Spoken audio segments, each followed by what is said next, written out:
1187 Underpass. Ese es mi hotel. ¿Qué? Año 2019. Los Ángeles, dice Alberto Cardín en un texto de hace unos años. En el año 2019, Los Ángeles, en un futuro cercano, se somete a examen con un test Voigtkampf de empatía a un supuesto habitante del planeta Tierra. Pero este resulta ser un androide. Máquinas perfeccionadas con casi todos los atributos humanos. El superdesarrollado modelo Nexus 6, producto del eminente científico Dr. Tyrell, dueño del imperio industrial que lleva su mismo nombre. Viéndose descubierto en el test, el replicante León Kowalski dispara a bocajarro contra el Blade Runner, que lo examina y huye sin inmutarse. Ahora sí. 1187 Underpass. Ese es mi hotel. ¿Qué? Donde yo vivo. ¿Un sitio bonito? Sí, eso. ¿Esto es parte del test? No, era solo por charlar. No es que sea de mi agrado. ¿Está usted en un desierto caminando por la arena cuando...? ¿Eso ya es el test? Sí, está usted en un desierto caminando por la arena cuando de repente... ¿En cuál? ¿Qué? ¿Qué desierto? El desierto que sea, no importa, es hipotético. ¿Y por qué iba a estar allí? Quizá porque usted está harto o quiere estar solo, quién sabe. Mira hacia abajo y ve un galápago que se arrastra hacia usted. ¿Un galápago? ¿Qué es eso? ¿Sabe lo que es una tortuga? Claro. Pues lo mismo. Nunca he visto una tortuga. Pero le comprendo a usted. Se agacha usted y pone el galápago patas arriba. ¿Se inventa esas preguntas, señor Holden, o se las dan escritas? El galápago yace sobre su espalda con el estómago cociéndose al sol y moviendo las patas para darse la vuelta, pero sin su ayuda no puede. Y usted no le ayuda. ¿Qué quiere decir que no le ayudo? Quiere decir que no le ayuda. ¿Por qué es así, León?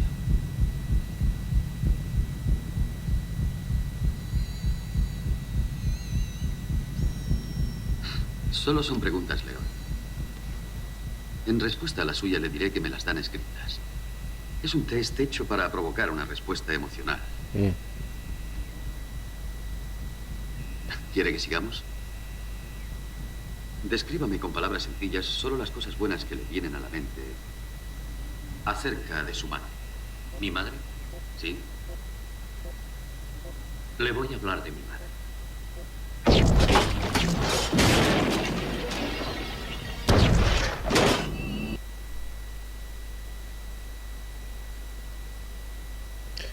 Casi 300 años antes, en plena época del Rococó, un antepasado de León, el androide que habéis visto, el replicante, también es sometido a un examen, esta vez ante la Academia de Ciencias de París. El examinado, de nuevo decía Alberto Cardín en este texto, sobre Blade Runner, el examinado es un flautista que tiene unos labios que se mueven, una lengua también móvil que hace las veces de válvula para el paso del aire, y unos dedos animados cuyas puntas de cuero abren y cierran a la perfección los orificios de la flauta. Elogiado por Diderot y d'Alembert, el autómata del genial inventor Jacques de Vaucanson pasó a ocupar una digna referencia en la enciclopedia francesa, y también otros de sus ingenios, como el pato mecánico, capaz de mover sus alas emplumadas compuestas por más de 2000 piezas, zambullirse en el agua, comer grano e incluso expulsar, tras un complejo proceso químico, algo similar a excremento.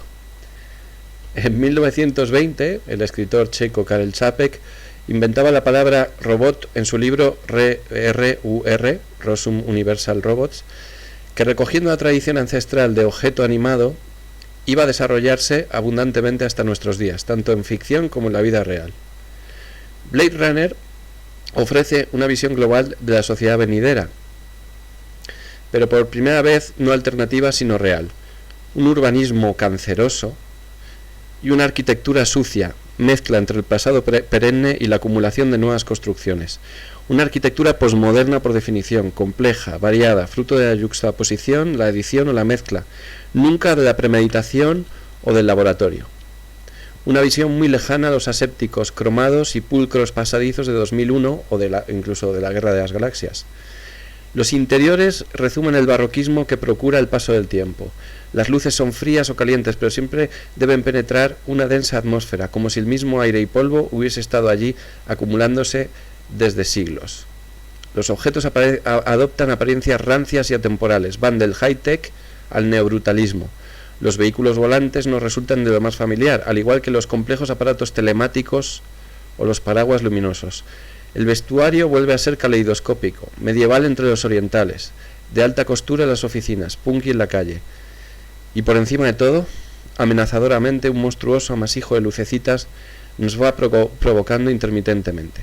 Enjoy, enjoy, enjoy. ¿No es esta, desgraciadamente, la visión más probable de nuestro futuro entorno? ¿No es incluso en algunos detalles, por ejemplo, la sustitución de llaves por tarjeta, la reproducción de la realidad actual?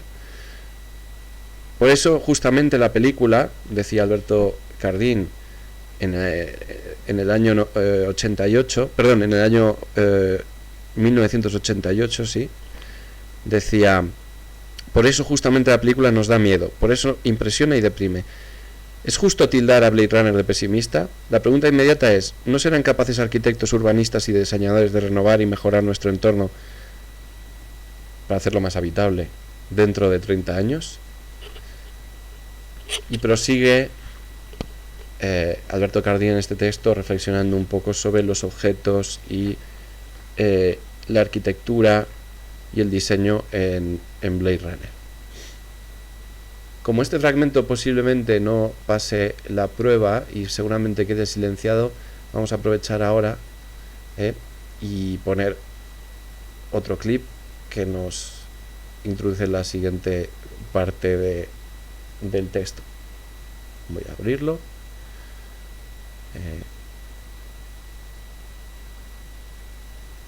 Y ahí lo tenéis. Vale.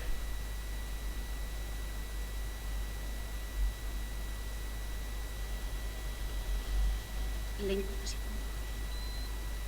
Eso no afectará al test. Bien. Le voy a hacer una serie de preguntas. Relájese y contéstelas lo más sencillamente que pueda.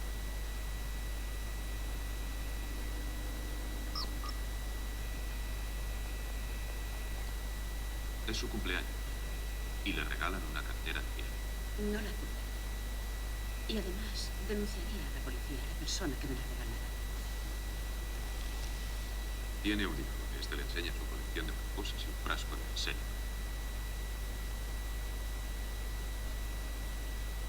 Lo llevaría al médico.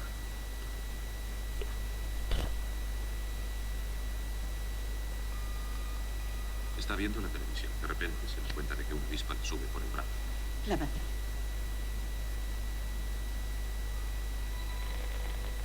Está leyendo una revista y se encuentra con la fotografía de una mujer desnuda. Este test es para saber si soy una replicante o una lesbiana. Conteste a las preguntas, por favor.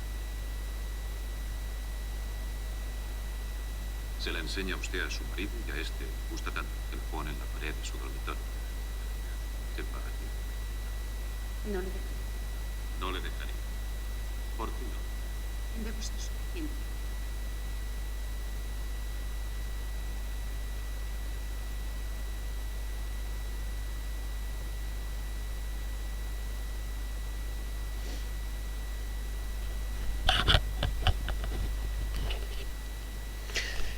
En otro texto del mismo libro, que es una recopilación de Tusquets, de textos de varios autores sobre Blade Runner, decía el filósofo Rafael Argullol que Blade Runner representa un momento quizás posible de estos sueños y pesadillas.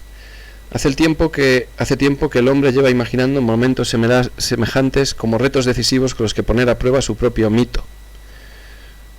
De ahí que Los Ángeles 2019, al contrario de tantas escenografías de ciencia ficción, nos resulte eficazmente íntimo. Está todavía lejano, pero lo sentimos próximo. No es una fantasía propuesta contra nuestra realidad, sino una realidad largamente imaginada durante siglos, un depósito de sedimentos que cada pasado ha ido precipitando sobre el espejo del porvenir. Las calles de Los Ángeles son también las calles de Praga por las que merodea el golem. Aquí, trasunto, o viceversa, los replicantes, trasunto del golem de Gustav Meyrink. Sus arquitecturas, sigue Argullol, son también pirámides mayas y templos clásicos. Su muchedumbre es la muchedumbre de cualquiera de nuestras metrópolis. El desafío se desarrolla entre las sombras chinas de la historia. Es un desafío inevitable, rodeado el laberinto de lo incierto por el desierto de lo desconocido, desprovisto el cosmos de un último sentido consolador, el hombre, para interrogarse, se ve impelido a hacer de creador y criatura al mismo tiempo. Blade Runner es la tragicomedia de este desdoblamiento, de esta escisión esquizofrénica, una vez ha sido técnicamente realizada. Los replicantes, en apariencia esclavos programados, han sido concebidos para preguntar desde el punto de vista, y también desde el fondo del punto de vista humano, pues en el fondo su mayor perfección como criaturas estriba en su capacidad de rebelión contra la ignorancia. Frente a ellos, sus creadores, en apariencia sus dioses, están aprisionados en su impotencia para responder desde igual punto de vista. Creadores y criaturas chocan entre el escollo insuperable del mismo enigma. Hay, no obstante, una diferencia entre ellos. Mientras los hombres, con distintas intensidades y a tenor de sus diversas funciones, Tyrell, que es el cerebro procreador, Sebastian, el diseñador genético, o Deckard, el pesimista ejecutor de la ley, tienen una clara conciencia de la naturaleza de este escollo.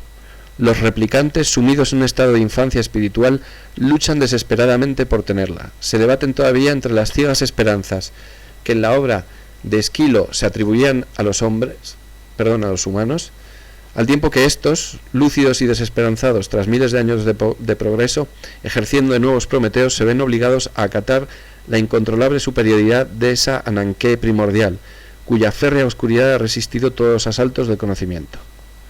Los creadores aman y odian a sus criaturas porque, si bien están orgullosos de su perfección técnica, al igual que Jehová después de su génesis, temen la rebelión, lo mismo que Jehová, y su interrogación. Las criaturas aman y odian a sus creadores porque al agradecimiento filial le sucede el sufrimiento provocado por los límites con que han sido engendrados. La conciencia quisiera contemplarse en una hermosa imagen de inocencia sin dolor, mas la inocencia a cualquier precio aspira ella misma a ser conciencia, el círculo vicioso que encierra la entera historia humana. Por eso el hombre, atrapado entre los resortes de esta contradicción, necesita matar al Padre, matar a Dios, para acceder al pleno estado humano. Solo el deicidio le sitúa brutalmente ante sí mismo, despojándole de la seguridad de la dependencia paterna y arrojándole a la libertad del huérfano. Los Ángeles 2019 nos parece, a pesar de su distancia, cercano, porque nos enseña un escenario en el que se representa el único género al que está abocada nuestra cultura, la tragicomedia.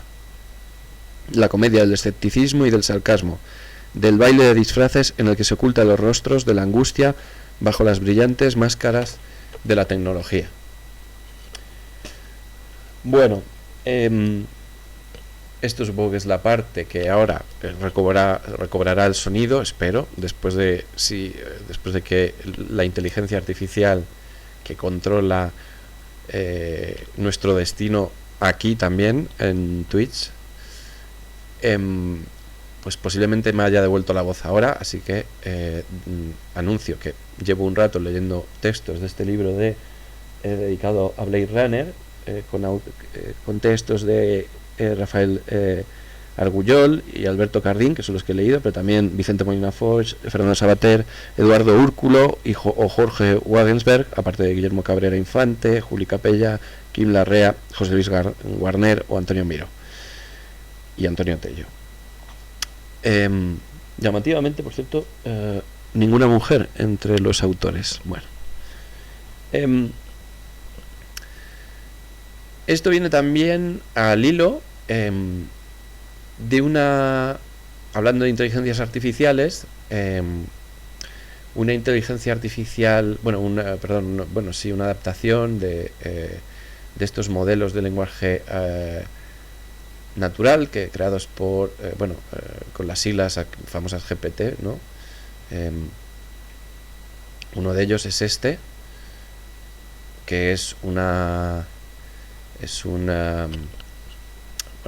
IA conversacional que está basada, aquí preparada por Adam Carter, que está entrenada con textos de Lucrecio, ¿no? De manera que quien puede acceder a ella, ¿no?, puede preguntarle y pedirle consejo supuestamente de forma directa al propio filósofo latino y poeta Lucrecio. ¿Qué es lo que ocurre? Que esto, bueno, como todo, ¿verdad?, genera muchas dudas, entre otras algunas de las que aborda en un texto de hace unas semanas. Las abordaba el filósofo Roberto Rodríguez Aramayo estoy muy serio, ¿no? Pero bueno, vamos a seguir. Hoy quiero seguir el guioncito que tenía desde hace unas semanas. Y efectivamente desembocamos en este texto de Roberto Rodríguez Aramayo de finales de diciembre, titulado ¿Tendría sentido clonar cibernéticamente a Kant y Diderot, o en este caso a Lucrecio, por cierto, con inteligencia artificial? Y a riesgo de perder la voz y que me entre en una tos como otros días, os leo el texto de Roberto Aramayo, que es parcialmente ficcionado, ¿no? Sí, ahora empiezo. Es que veo la mirada de Descartes ahí como entre irónico y expectante. Así que vamos a leer el texto de Roberto Aramayo. Dice: se desconocía la fuente de financiación, pero el proyecto era demasiado tentador para dejarlo pasar, pese a su secretismo y las dudas que pudiera plantear sus presuntos objetivos filantrópicos. El desafío científico era colosal y el presupuesto económico parecía prácticamente ilimitado. Lo suyo hubiera sido que algo así hubiera tenido financiación pública, pero desde hace tiempo las reglas del juego académico invitaban más bien a lo contrario. Se destinaban onerosas partidas económicas para corporaciones editoriales que recibían fondos públicos para favorecer el acceso abierto a la ciencia, una disponibilidad libre y gratuita que paradójicamente generaba beneficios privados. Al personal científico también se le reclutaba por su capacidad para captar fondos, como si su quehacer consistiera en eso y no en aguzar el ingenio para descubrir cosas de utilidad social. Lo que no pasa necesariamente por producir algún rédito económico, siempre que no se considere la rentabilidad económica como un valor supremo e incomparable, claro está. La vertiente humanista del reto también tenía un enorme peso específico. Se trataba de recrear a dos gigantes filosóficos mediante la inteligencia artificial. Sus obras ya estaban disponibles, pero el chat GPT se mostró defectuoso y esto era una mala publicidad. Por eso alguien se preguntó qué pasaría limitando a un par de filósofos las aplicaciones algorítmicas. En 2024 se celebraba el tricentenario del natalicio kantiano y Kant era un candidato firme, porque a cualquiera le suena su nombre aunque no haya leído una línea de sus escritos y tampoco sepa nada del papel histórico jugado por Königsberg en la Prusia Oriental. El papel histórico, esto es importante. Había que darle un interlocutor con quien dialogar, y tras algunas dudas al respecto se optó por la figura de Diderot, el artífice de la enciclopedia por antonomasia. Después de todo, algunos lo consideran el pensador ilustrado más contemporáneo, entre otras cosas porque su obra ni siquiera fue conocida por sus coetáneos, al ir publicándose póstumamente a lo largo de las centurias posteriores. Algún estudioso kantiano aventuró la hipótesis de un encuentro secreto de Kant con Diderot, en el que se habrían repartido los modos de divulgar sus ideas ilustradas. Uno lo haría de manera rigurosa, mientras el otro lo haría tan rapsódica como fragmentariamente. No se contaba con material genético alguno, dado que ambos cadáveres fueron víctimas del hurto, pero su legado sí estaba disponible. Recordemos que, inciso, como dije hace unos días, que la ciudad anteriormente conocida como Königsberg, hoy Kaliningrado, estaba preparando una remodelación e inauguración de la casa natal de Kant, además con una nueva biblioteca, etcétera. Aparte de las obras publicadas y los inéditos, ahí estaba su correspondencia y el testimonio de quienes les trataron, además del ingente material que suponían las aportaciones de quienes habían estudiado su obra o la habían traducido concienzudamente a otras lenguas, enriqueciendo con ello el acervo cultural de su ámbito lingüístico. También se contaba con obras de teatro, novelas y películas inspiradas por estos dos maestros del pensar. Los preparativos avanzaban con suma celeridad. Se contrataban a los mejores programadores y expertos de todo tipo. Estaba programado un torneo dialéctico entre ambos androides que se retransmitiría en abierto por todos los canales imaginables. Bueno, no androides, pero bueno, más bien, ¿no? Inteligencias virtuales. Pero de repente, continúa el texto de Roberto Rodríguez Aramayo, de repente alguien decidió consultar a quienes todavía cultivaban la ética y la filosofía moral. Este colectivo tardó un tiempo en darnos una propuesta. Los más utilitaristas aplaudían con entusiasmo la iniciativa y aducían que con ella se haría más visible socialmente el quehacer filosófico. Sin embargo, predominó por muy poco la perspectiva más deontológica y sus razonamientos eran contundentes. A su juicio, la iniciativa traicionaría el espíritu del programa ilustrado, cuya divisa kantiana es aprender a pensar por cuenta propia y formarse un criterio propio, sin tutelas paternalistas ni argumentos de autoridad. Instrumentalizar a Kant y Diderot con esta suerte de canonización digital sería desvirtuar sus inestimables legados. Aducían que no se trataba de atenerse a su literalidad, por muy sofisticada que pudiera resultar su combinación computacional, y no se le podía consultar como a un oráculo, porque su propuesta era que cada cual examine los datos disponibles para llegar a sus propias conclusiones provisionales. Era mejor hacer accesible su pensamiento para que cualquiera pudiese dialogar con él sin andaderas ni prescripciones. Lamentablemente no se hizo caso a esta recomendación y el proyecto se llevó a cabo. Pronto se vio que fue un mayúsculo error. Quien lo había financiado hizo pingües negocios, al cobrar a precio de oro cualquier pequeña consulta. La gente pedía soluciones para resolver sus cuitas y dilemas morales, y consideraba las respuestas como verdades reveladas y las acataban como mandamientos divinos. La manipulación estaba servida y contaba con un presunto sello de calidad. Este marchamo ético, conferido por esas ilustres figuras filosóficas, blanqueaba el proceso de manipulación. Poco importaba que semejante instrumentalización conculcara el primordial principio kantiano de autonomía, es decir, darnos nuestras propias leyes y tener a nuestra conciencia moral como instancia suprema. Nos vimos obligados a denunciar el resultado, pero ya era tarde. La maquinaria funcionaba impecablemente desde un punto de vista técnico y su rentabilidad comercial se imponía implacablemente. Tampoco los comités de ética pudieron hacer mucho. En su seno se reproducía el debate mantenido por quienes cultivaban la filosofía moral, pero ahora ganaba por goleada la perspectiva más utilitarista, pretextando que no se podía parar el progreso de la humanidad, como si el avance tecnológico significara tal cosa sin más.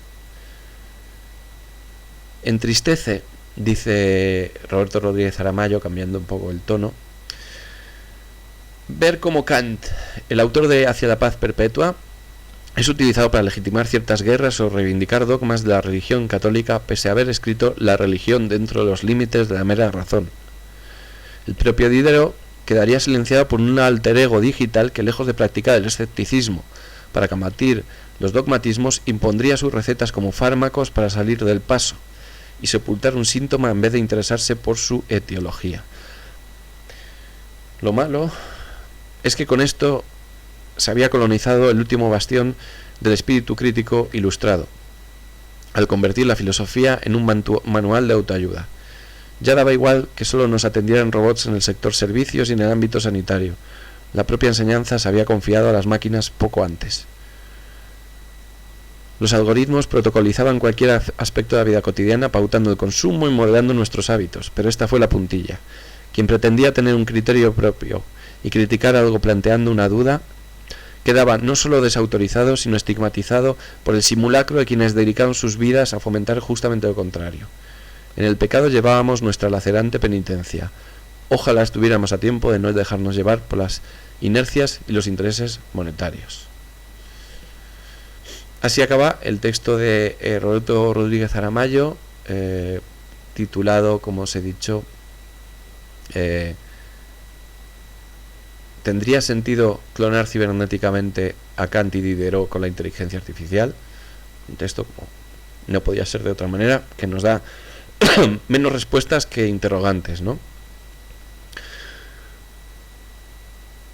Y que conecta un poco con esta cuestión que os comentaba de el chat de Lucrecio. Pero el problema con el chat y basado, por ejemplo, en los textos en una digestión acelerada de de textos, por ejemplo de Lucrecio, para vomitarla en píldoras preprogramadas,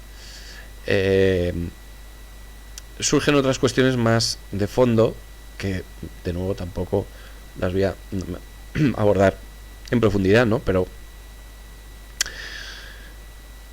surgen dudas precisamente sobre la capacidad misma de esa inteligencia artificial en el ejemplo de Aramayo, en el ejemplo de Lucrecio, incluso en ejemplos algo más avanzados, ¿no?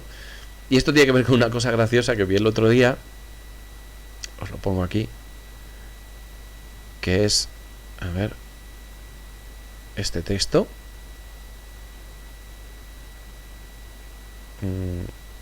No sé si lo veis bien. Sí. Que es un ejemplo de un ejercicio escolar que circula desde hace tiempo, entiendo, por ahí, por internet, donde se le pide a la alumna o al alumno escribe con cifra los siguientes números, o podría decir también escribe el número del siguiente número, por ejemplo, o escribe el número que sigue al siguiente número, etcétera.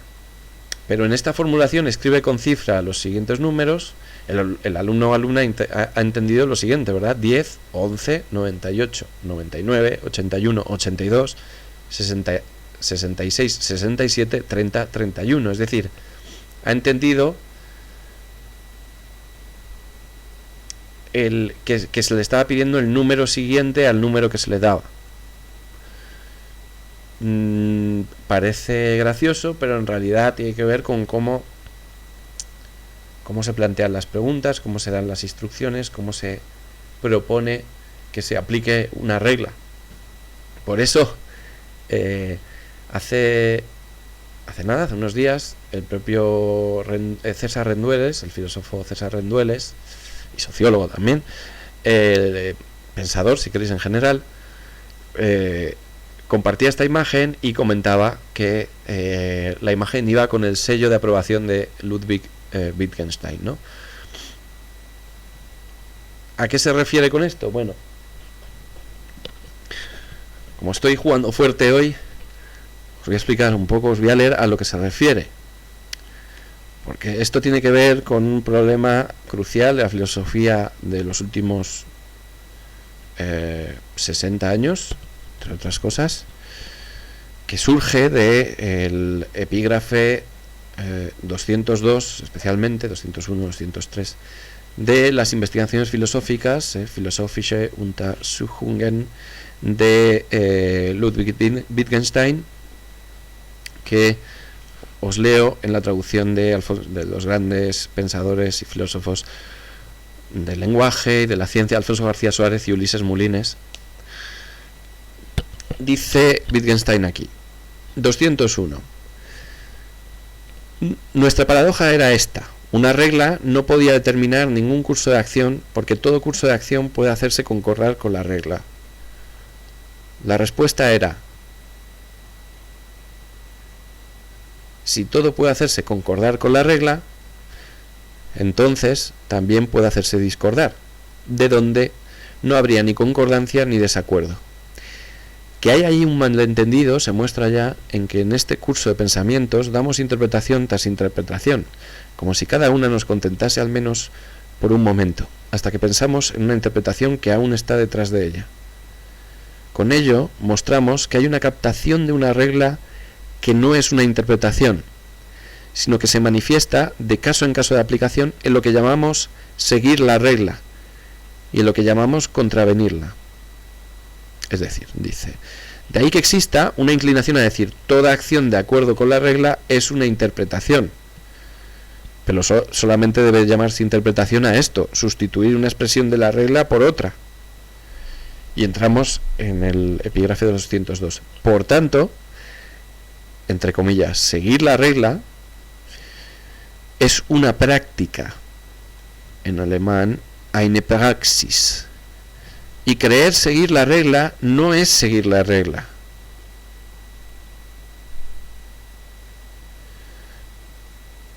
Aquí, fíjate, en una anotación de hace posiblemente 20 años, yo había puesto aquí una anotación del gran profesor José Hierro Sánchez Pescador, que aquí decía que quizás habría que sustituir en esta frase creer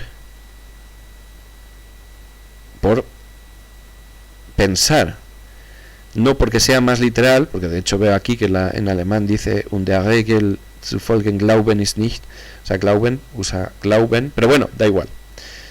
Y pensar seguir la regla no es seguir la regla, o pensar que se sigue la regla no es seguir la regla.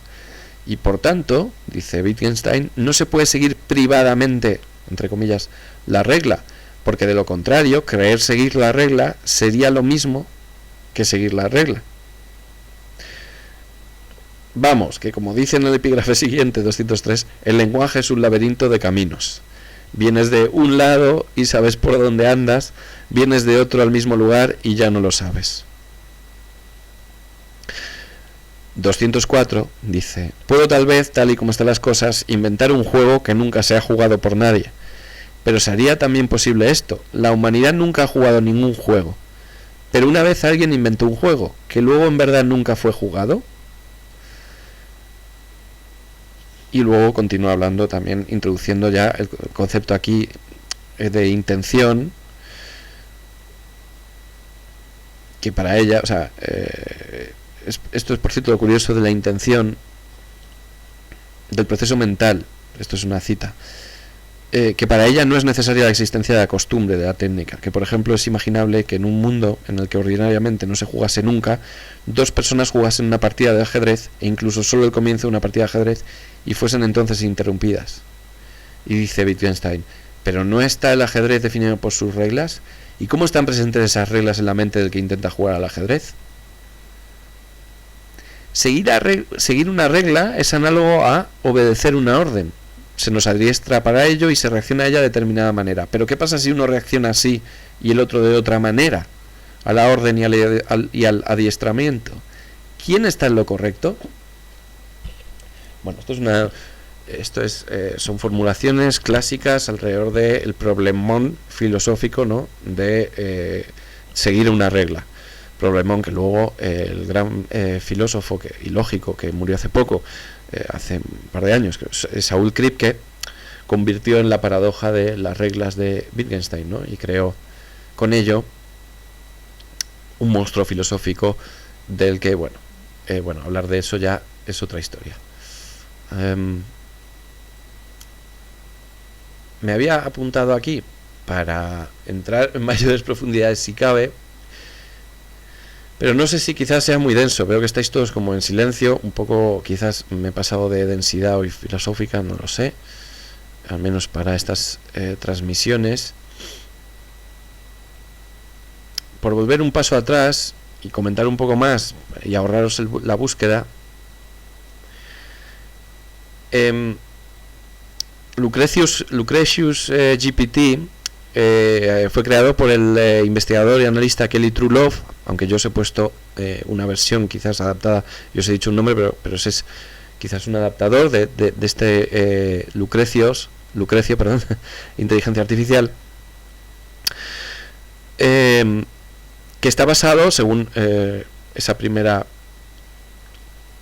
programación de Kelly Truelove, está basado en la naturaleza de las cosas, de Natura Rerum, y la filosofía de Epicuro, tal y como esta está integrada obviamente en la obra de Epicuro y transmitido después por Lucrecio, ¿no?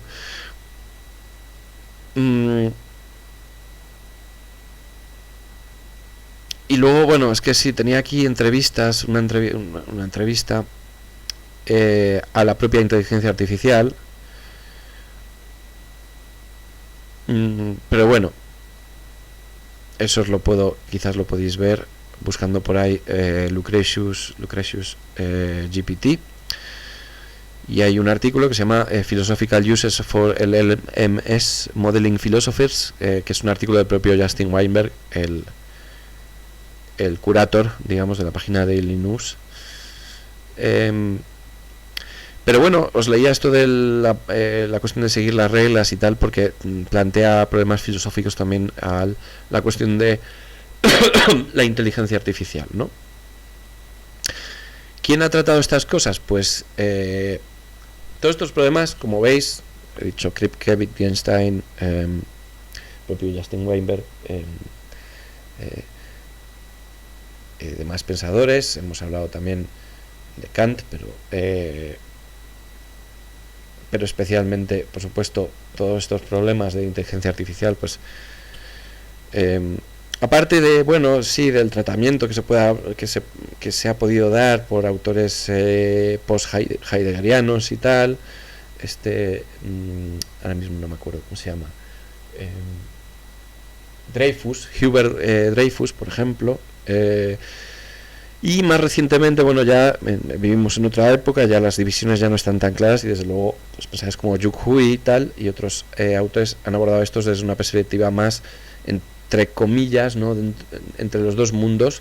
Pero todos estos problemas principalmente los han tratado los filósofos analíticos, ¿no? Y de eso tiene que ver un poco un libro que se ha traducido, mal que me pese, porque yo lo leí el año pasado, una lectura fantástica, y me hubiese gustado haberlo traducido yo, pero no da tiempo a todo en la vida.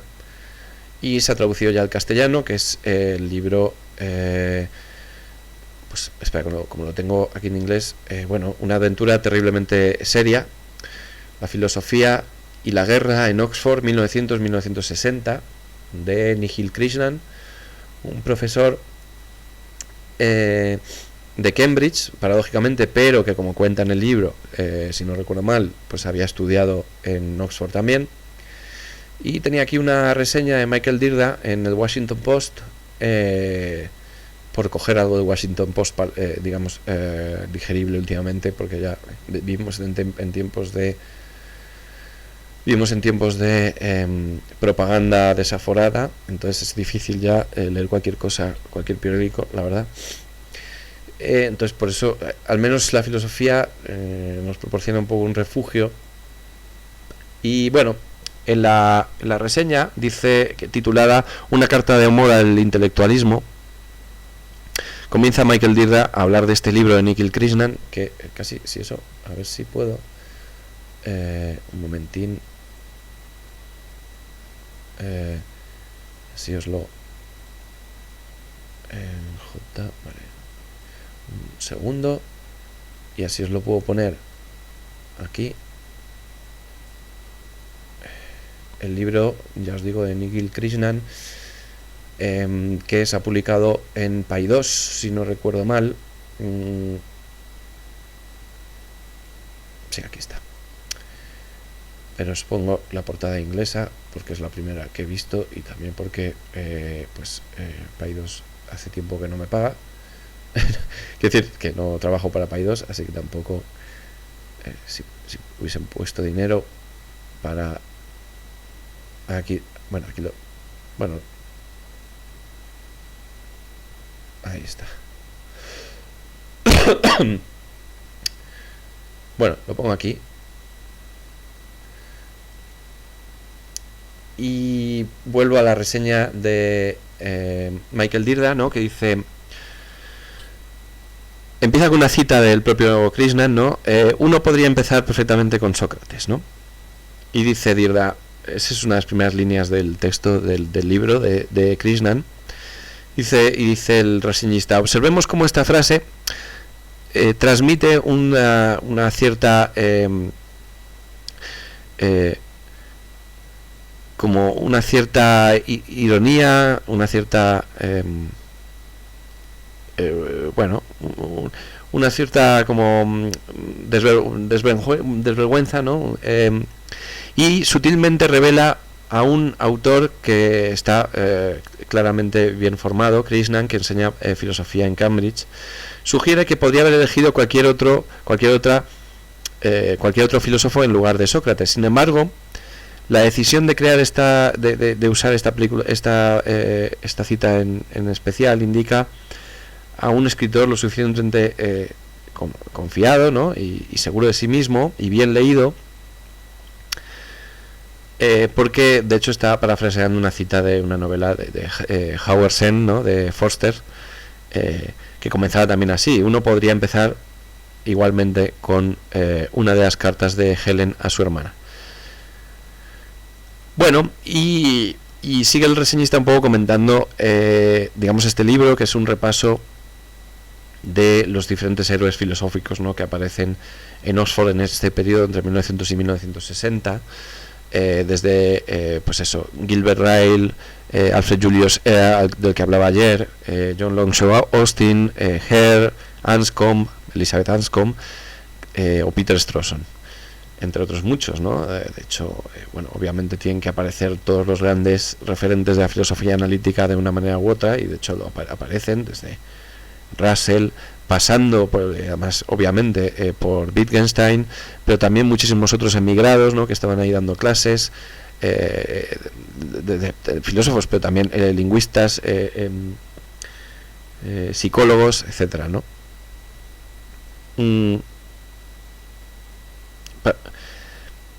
Claro, cuenta un poco, por ejemplo, el encuentro entre Iris Murdoch, la escritora y filósofa. Ya ha aparecido dos nombres, ¿no? Iris Murdoch y Elizabeth Anscombe, que son protagonistas de dos libros que se han traducido al castellano también hace poco. Uno en Anagrama, que lo comenté el otro día. No me acuerdo el título. Otro es El Cuarteto de Oxford, ¿no? Y este otro en Anagrama es Mujeres. Espera, Anagrama. Os lo busco un momento.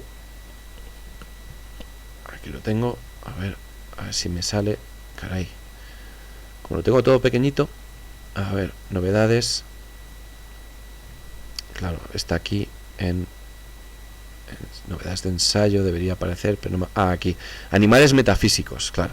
Está El Cuarteto de Oxford, publicado en Shackleton Books, y luego está Animales metafísicos, de Claire McCunhale y Rachel Wiseman. Y en ambos libros aparecen, por supuesto, estas dos grandísimas pensadoras del siglo XX, que son, ya os digo, Elizabeth Anscombe, conocida, ya que estoy, voy a improvisar, me salgo un poco de la reseña, pero bueno, Anscombe, que de personalidad así muy áspera y muy testaruda también, pero que también incluso en sus convicciones sobre todo religiosas, ¿no? Porque era católica y no muy abierta en ese sentido, pero en muchos otros, claro, se mostró pues también incluso valiente. Por ejemplo, Elizabeth Anscombe fue, digamos, la cabeza visible de una rebelión interna en esos momentos en ambas universidades, pero sobre todo, si no recuerdo mal, igual aquí estoy metiendo la pata, pero creo que fue en Oxford, cuando el rectorado, por decirlo así, decidió concederle un premio, un doctorado honoris causa, creo, al presidente de Estados Unidos, que había arrojado que había pulsado el botón, por decirlo así, de la bomba atómica sobre Hiroshima y Nagasaki. Y Anscombe un poco capitaneó una rebelión contra este premio, ¿no? Y junto con Anscombe pues también están pues otras grandes pensadoras como Philippa Foot, la gran amiga de Iris Murdoch, y otra pensadora importantísima como es Mary Meatley. Y en el Cuarteto de Oxford creo que aparecen otras dos, porque es que no sé, tengo ahora la duda de si se limita a estas. Aquí está el Cuarteto de Oxford en Shackleton Books, que sí, de Benjamin Lipscomb, en el que sí, son las mismas, es decir, se trata en profundidad también de las vidas filosóficas también de Elizabeth Anscombe, Philippa Foot, Mary Meatley y Iris Murdoch, ¿no? digamos 3 más o menos en general progresistas, una en algunos aspectos quizás más conservadora, como es Anskov, y en un caso o un caso y medio, no se sabe bien, de hecho militantes comunistas en un primer momento y luego vamos a decirlo así como, bueno, desde luego antifascistas e incluso colaboradoras en un caso, hasta donde se sabe, con el espionaje soviético, ¿no? Por motivos desde luego bastante honrosos en el caso de Iris Murdoch en su momento, ¿no? Bueno, este desvío ha sido también un poco para hablar de una filosofía que tiene que ver también con las reflexiones sobre la inteligencia artificial. Y bueno, con esto, y viendo que hay un silencio en el chat hoy, también es verdad que pues no se suele difundir un poco el directo todo lo que querría. A veces entráis en masa, cuando menos me lo espero, y ha habido un par de programas esta semana que han tenido muchas visualizaciones y otros que han tenido menos. Espera, voy a quitar esto para que se vea, no sé, aquí en la pantalla. Yo sigo hablando porque al final me tiene que hacer el test Descartes, que creo que estoy fallando, porque es verdad que aquí vomitando frases y discursos pues podría ser yo perfectamente una inteligencia artificial. Y bueno, es que estoy cansado ya para seguir haciéndoos como un remix de una reseña inglesa y otra francesa. Ya no me da la cabeza. Además es una reseña larga para 2 libros, bueno, 2, o he hablado de 3 libros en general que son fascinantes desde el punto de vista filosófico, pero es verdad que no son comparables con, bueno, son aventuras digamos también sociopolíticas y tal, pero que se juegan sobre todo en los pasillos de la universidad. No es un periodo tan, es decir, tan lleno de, ¿cómo decirlo?, affairs y relaciones extramaritales y digamos no se presta el chismorreo tanto. Primero que nada, tanto como Cambridge, ¿no? En Cambridge en esa época, pues ya sabéis, estaba el grupo de, bueno, el grupo de Keynes, Virginia Woolf, Fry, Moore, etcétera, ¿no? McTaggart, bueno, en fin, queda para mucho chismorreo y mucha intensidad, ¿no?, emocional entre ellos, incluido Wittgenstein, por cierto, que aterrizó ahí como entrando como un elefante en una cacharrería. Lo mismo a ratos Russell en el grupo de Bloomsbury, ¿no?, sobre todo. Digo que Cambridge, ¿no?, está una biografía de Cambridge similar, pues tendría que giraría mucho alrededor del grupo de Bloomsbury y demás. Pero tiene mucho interés y está bien que se haya publicado en castellano.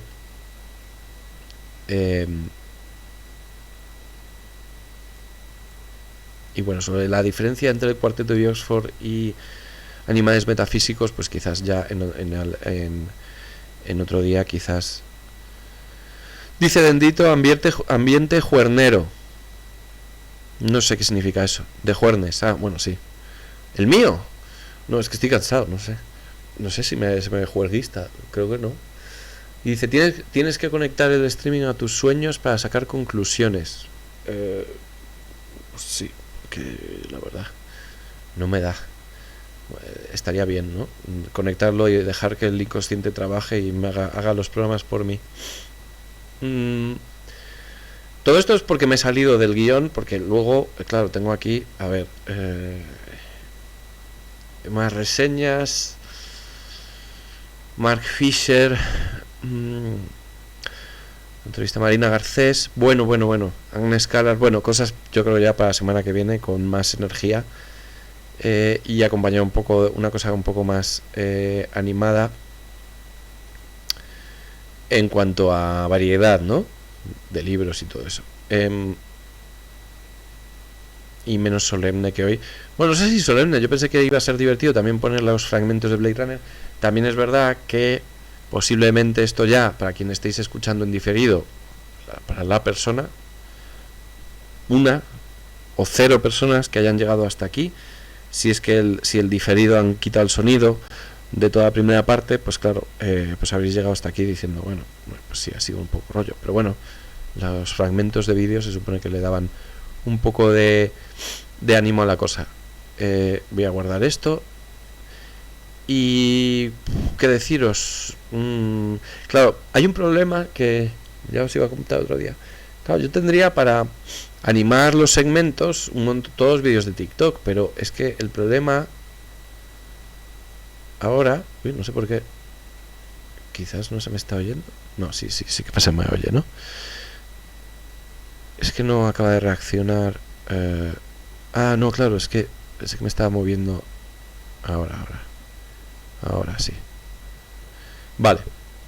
Que decía que nada, que en algún momento valoré poner, porque tenemos para animar canciones y tal, y todo lo que he ido haciendo en TikTok.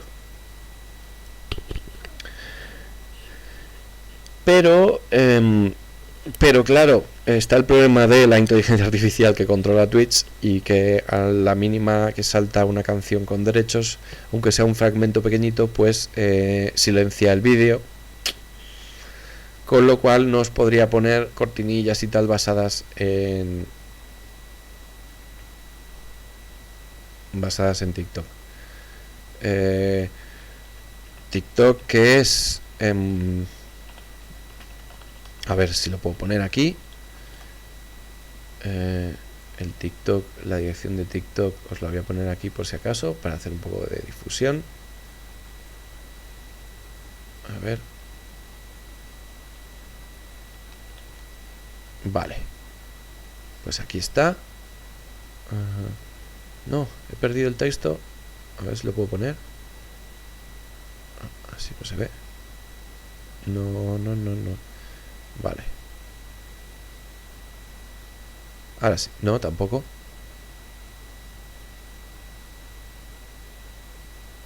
Bueno, pues aquí está. Ahí tenéis arriba la dirección del Telegram abierto para que entréis. Y abajo, ahora tiktok.com /aj_Anton. Ahí está el TikTok con las cortinillas musicales que hago para mover en redes esto, y que le podéis echar un vistazo cuando queráis. Así que nada, voy a ver si me deja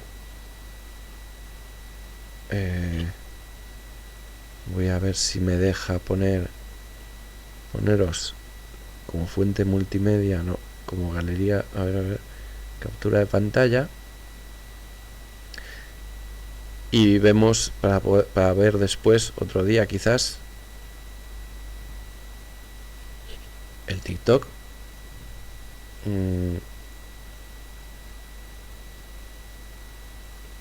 Y os dejo con el sonido, a ver, audio de escritorio, no sé si se va a oír, pero bueno, os dejo con eso. Hasta luego.